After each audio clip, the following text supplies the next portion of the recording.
15ª questão do nosso TD1 de revisão Enem. Agora uma questão de reações orgânicas, reações em alcenos. É uma questão da Universidade Estadual do Ceará de 2016. O enunciado é o seguinte: obtido pelo petróleo, o eteno é o alceno mais simples, porém muito importante por ser um dos produtos mais fabricados no mundo. Analise o que acontece quando o eteno é tratado com os seguintes reagentes. Então você tem aí uma figura onde o eteno vai reagir com gás hidrogênio, com BR2, na presença de CCl4, com água e com HCl. Aí ele pergunta: de acordo com o esquema acima, é correto afirmar que a reação do eteno com produzirá o quê? Então, antes da gente analisar as 4 alternativas, nós vamos completar essas 4 reações envolvendo o alceno mais simples, que é o eteno. Vamos colocar os produtos, vamos colocar algum catalisador que esteja ausente aí nesse esquema e vamos classificar as reações. Todas elas são reações de adição, mas nós vamos dar mais detalhes. Vamos começar por essa primeira reação aqui, a reação com hidrogênio. Então você tem aí uma reação de adição de hidrogênio em um alceno. Ora, a ligação π vai ser rompida e vai ser acrescentado um hidrogênio a cada um dos carbonos da antiga dupla ligação. Então nós teremos a formação desse produto aqui, ó, H3CCH. Teremos a formação do etano. Essa reação, ela é classificada como uma reação de hidrogenação, mas ela é chamada de hidrogenação catalítica. Por que esse nome, hidrogenação catalítica? Porque ela precisa ocorrer na presença de um catalisador, que pode ser platina, paládio, precisa de um catalisador metálico, ou seja, é uma hidrogenação catalítica, ela ocorre na presença de um catalisador metálico, e a gente pode classificar essa catálise como sendo uma catálise heterogênea. Por que uma catálise heterogênea, Alexandre? Porque os reagentes, tanto o eteno quanto o hidrogênio, são reagentes gasosos. E esse catalisador, platina, paládio, é sólido. Então você tem aí 2 fases. O catalisador é metal, é um sólido, e os reagentes são gasosos. Por isso que é uma catálise heterogênea. Quando os reagentes e o catalisador formam 2 ou mais fases, é uma catálise heterogênea. Quando os reagentes e o catalisador formam uma única fase, é uma catálise homogênea. Então essa é uma hidrogenação catalítica, é uma catálise heterogênea, e é uma reação de adição radicalar, porque ocorre via formação de radicais livres. Ocorre uma homólise, a molécula de hidrogênio produz 2 radicais de hidrogênio, e esses radicais vão sendo adicionados um a um aos 2 carbonos da dupla ligação. Então é uma adição radicalar, é uma hidrogenação catalítica, e a partir do eteno produziu o etano. E tem que ter catalisador, como platina, paládio, em geral são os catalisadores mais usados, mas vários catalisadores metálicos podem ser usados. Níquel, platina, paládio, etc. Ok? Vamos agora para essa reação aqui. O eteno reagindo com o BR2. Do mesmo modo, a ligação π vai ser rompida e a cada carbono da dupla ligação vai ser adicionado agora um bromo, formando agora um derivado de um alcano. Então nós teremos H2C, CH2, BR, BR. Essa reação ocorre na presença de um catalisador, que no caso ali é o tetraclorometano, CCl4. Ela é classificada como uma halogenação, e também é uma adição, só que não é uma adição radicalar, é uma adição eletrofílica, como a maioria das reações de adição em alcenos. Veja que os alcenos dão reações de adição, porque a ligação dupla é rompida, formando ligações simples. Um composto insaturado produz um composto saturado. Isso é uma adição. A maioria das reações de adição em alceno são reações de adição eletrofílicas. Ok? Quem reage com o alceno é um eletrófilo, um composto que tem afinidade por elétrons.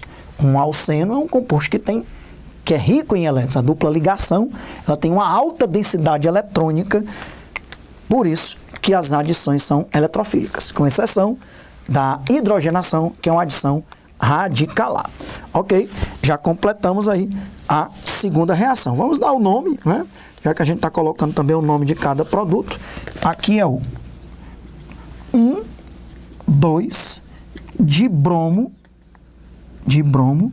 etano. 1,2 dibromo etano. Vamos agora para essa próxima reação. Reação de um alceno com água em meio ácido. O catalisador dessa reação é um ácido qualquer, que eu estou representando aí por H3 ou mais.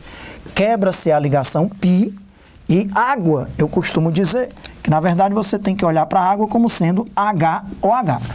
O hidrogênio entra em um dos carbonos da dupla e a hidroxila no outro carbono da dupla. Como esse alceno ele é simétrico, tanto faz o hidrogênio entrar no carbono da esquerda como no da direita, não terá nenhum problema aí onde você vai colocar o hidrogênio, onde você vai colocar a hidroxila. Vou colocar o hidrogênio aqui e aqui eu vou colocar a hidroxila. Então nós temos a formação aí, ó, de um álcool, 2, é o etanol, né? Nós temos agora a formação do etanol. A rigor não precisa numerar, que a hidroxila, se tivesse no carbono da esquerda, seria também o 1. Já que a hidroxila, eu começo a numerar da extremidade mais próxima à hidroxila. Então, eu tenho o etanol. Essa reação é uma reação de adição de água em meio ácido. Essa é a classificação dela. Adição de água em meio ácido. Ela é uma adição eletrofílica. Quem está reagindo com o alceno é um composto, é um eletrófilo, um composto que tem afinidade por elétrons. E nós temos aí, se esse alceno não fosse simétrico, nós iríamos obedecer à regra de Markovnikov. A regra de Markovnikov, ou seja, o hidrogênio é adicionado no carbono mais hidrogenado da dupla.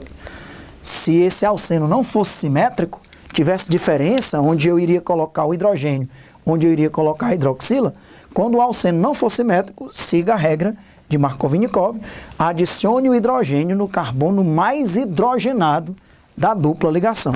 Por exemplo, uma observaçãozinha aqui, ó. Se nós tivéssemos esse alceno aqui, ó,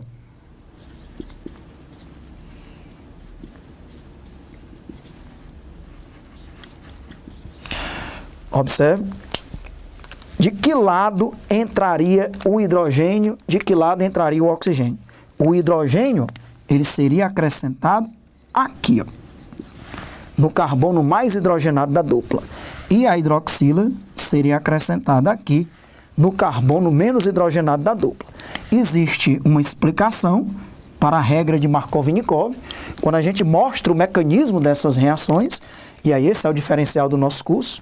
Quando nós estudamos, são 9 módulos de reações orgânicas, todas as reações são estudadas apresentando o mecanismo.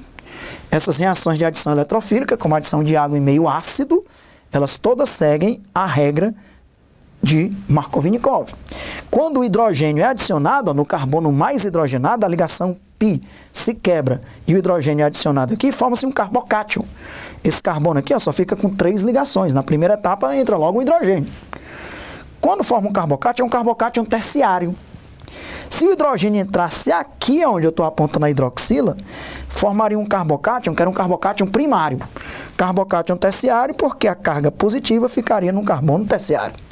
Carbocátion primário, se o hidrogênio entrasse aqui do outro lado, porque a carga positiva estaria num carbono primário. Quanto mais substituído for o carbocátion, mais estável ele é. O carbocation terciário é mais estável do que um secundário, que é mais estável do que um primário. Por isso que a regra de Markovnikov tem sentido. Quando o hidrogênio entra no carbono mais hidrogenado, forma, nesse exemplo que eu coloquei aqui, ó, um carbocation terciário, no lugar de um carbocation primário. Então essa reação tende a acontecer na primeira etapa, porque forma um produto mais estável. As reações tendem a ocorrer originando produtos mais estáveis. E aí, na segunda etapa, esse carbocation é atacado pela hidroxila, formando o álcool. Então, é uma reação que ocorre aí com duas etapas bem características, né? Pelo menos duas etapas bem características. A primeira, a formação de um carbocation, e a segunda, a hidroxila atacando o carbocation. Na verdade, não é a hidroxila que ataca o carbocation, que é em meio ácido. Em meio ácido, a concentração de hidroxila é muito pequena. A água atacando o carbocation. Só que quando a água ataca esse carbocation, numa outra etapa, numa terceira e última etapa, outra molécula de água ataca um desses hidrogênios aqui da água para formar o H3O+, que é o catalisador. O catalisador ele pode até ser consumido numa reação, mas ele tem que ser restituído numa etapa posterior. E aí, quando outra molécula de água atacar um dos hidrogênios dessa molécula de água que entrou aqui, aí sim forma a hidroxila. Mas a rigor é como se o hidrogênio tivesse entrado no carbono mais hidrogenado e a hidroxila, porque HOH é a água, né? HOH é a água, o hidrogênio parcialmente positivo, a hidroxila parcialmente negativo. Quando a gente faz o mecanismo, por isso que é bom a gente estudar os mecanismos, que é o que eu faço em todo o curso, porque eu mostro passo a passo como é que a reação vai acontecendo até o produto final ser formado.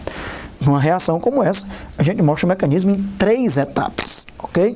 Até que na última etapa, depois que entrou uma molécula de água lá nesse carbono, uma outra molécula de água ataca essa molécula de água que está ligada ao alcano, rouba o hidrogênio, produz H3O+, restitui o catalisador que tinha sido consumido lá na primeira etapa, ok? Tranquilo. O que nos interessa aqui é mostrar o produto, era fácil mostrar o produto, quebra a ligação π, entra um hidrogênio de um lado, a hidroxila do outro, adição de água em meio ácido. O ácido é o catalisador. Eu aproveito para classificar que é uma adição eletrofílica, dizer que precisa do catalisador ácido, ok? Tranquilo. E agora nós temos uma reação muito parecida com a adição de água em meio ácido. Toda reação de HX, esse X pode ser hidroxila, esse X pode ser um halogênio, ela obedece à regra de Markovnikov se o alceno for assimétrico, como esse daqui. O hidrogênio sempre entraria no carbono mais hidrogenado e o X, que pode ser hidroxila, pode ser um halogênio, entraria no carbono menos hidrogenado. Como o eteno é simétrico, de qualquer jeito você vai acertar. H2C, CH2, quebra a ligação π, de um lado entra o hidrogênio, do outro lado entra o halogênio. Formou-se aí, ó, o cloroetano, né? Vamos numerar. Então, nós temos aí um cloroetano. Um cloroetano é também uma adição eletrofílica. É uma adição eletrofílica e, se o alceno for assimétrico, também obedece à regra de Markovnikov. Ok? No caso de uma halogenação, não precisa obedecer à regra de Markovnikov. Bromo de um lado, bromo do outro. Mas nas adições do tipo HX, hidrogênio ligado à hidroxila, hidrogênio ligado a um halogênio, ou qualquer outro composto do tipo HX, você tem que obedecer à regra de Markovnikov. Então, todas as reações são de adição. Nós partimos de um composto insaturado e obtivemos um produto saturado. Tenho certeza que o que ele falar aí agora, nós temos condições de marcar cada item como sendo verdadeiro ou falso. É isso que nós vamos fazer agora. Itens A, B, C e D. Item A. De acordo com o esquema acima, né, é correto afirmar que a reação do eteno com H2O, produzirá em meio ácido o etanol. E aí, eteno reagindo com H2O produzirá em meio ácido o etanol. Verdadeiro. Ele já entregou o ouro logo no item A. O item A é correto. O eteno reagindo com água em meio ácido produzirá o etanol, que é um álcool. Vamos ver onde é que está o erro de cada um dos outros itens. A reação do eteno com hidrogênio, está aqui, é uma redução e não requer catalisador para ocorrer. Precisa de catalisador, níquel, platina, paládio, é uma catálise heterogênea, então já está falso. E realmente, pessoal, é também classificada como uma reação de redução. É também uma reação de redução. Por que, Alexandre, que uma hidrogenação catalítica pode ser classificada como uma reação de redução? Ora, porque se você calcular o NOx de qualquer um desses carbonos, ó, como o hidrogênio é mais um, são 2 hidrogênios, mais um com mais um, o carbono é menos 2, para poder zerar. Do mesmo jeito do outro lado. Como cada hidrogênio tem NOx mais um, o carbono é menos 2. Quando você faz a reação de hidrogenação catalítica, agora você tem 3 hidrogênios. Cada hidrogênio é mais 3, então o carbono é menos 3 para poder zerar. Ora, pessoal, de menos 2 para menos 3, perdeu um elétron. Quem perde elétron sofre... Desculpa, de menos 2 para menos 3, ganhou um elétron. De menos 2 para menos 3, ganhou um elétron. O NOx era menos 2, passou para menos 3, ganhou um elétron. Se ganhou um elétron, sofreu redução. Quem ganha elétron sofre redução. Por isso que uma hidrogenação catalítica é também uma reação de redução. Então, essa parte do item estaria correta. Ele dizer que é uma reação de redução. Só que dizer que não requer catalisador, está falso. Só lembrando, aproveitando também, nos critérios de classificações de reação, quando é que acontece uma redução na química orgânica? Quando aumenta o número de hidrogênios ou quando diminui o número de oxigênios. Se numa reação orgânica aumentar o número de hidrogênios, como aconteceu aqui, pode ter certeza que é uma redução. Veja que cada carbono tinha 2 hidrogênios ligados a ele. Agora tem 3. O NOx, que era menos 2, passou a ser menos 3. Né? De menos 2 para menos 3, ó, cada carbono desse era menos 3. De menos 2 para menos 3, você tem aí uma reação de redução. Ganha um elétron. Já a oxidação na química orgânica, viu? Oxidação, quando é que eu tenho oxidação? O contrário. Quando diminui o número de hidrogênios ou quando aumenta o número de oxigênios, ok? Aqui no meu esquemazinho, para ficar bem específico, né? Se eu pegar como referência o carbono da direita, que era menos 2, eu devo ir até o carbono da direita, que passou a ser menos 3. Se eu pegar como referência o carbono da esquerda, eu vou lá para o produto também no carbono da esquerda. Mas de qualquer um é a mesma coisa. De menos 2 para menos 3, ganha um elétron, redução. De menos 2 para menos 3, ganha um elétron, redução. Cada um desses 2 carbonos da dupla ligação foi reduzido. Então, o item B é falso. Item C, BR2, o eteno, né, com BR2, na presença de CCl4, requer energia radiante, luz, para que possa ocorrer. Pessoal, esse item é falso. Essa reação não precisa de luz, até porque é uma reação de adição eletrofílica. Dou uma dica. Luz ou calor forma radicais livres. Então, a tendência é que a gente use luz ou calor em reações radicalares.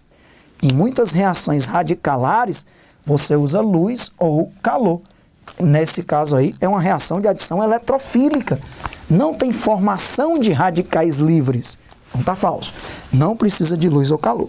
Veja que é uma questão bem específica. O aluno teria que saber realmente os catalisadores ou os reagentes que estão presentes nessas reações. E o item D diz que a reação do eteno com HCl é uma reação de substituição. O eteno com HCl não é uma reação de substituição, é uma reação de adição, porque a dupla ligação se transformou numa ligação simples, e aí nós temos o item D como item falso. Realmente o único item correto é o item A, e nós tivemos aí a questão 15 finalizada. Meus amigos, foram 15 questões maravilhosas que nós usamos aí para fazer a revisão Enem nesse nosso primeiro TD.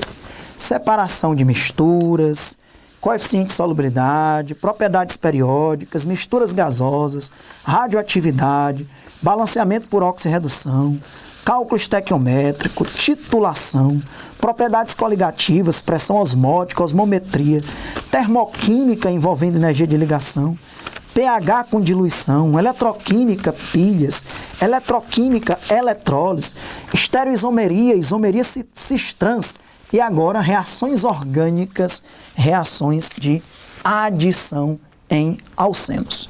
Eu espero que você tenha aprendido muito, porque esse foi o intuito dessa revisão do TD1.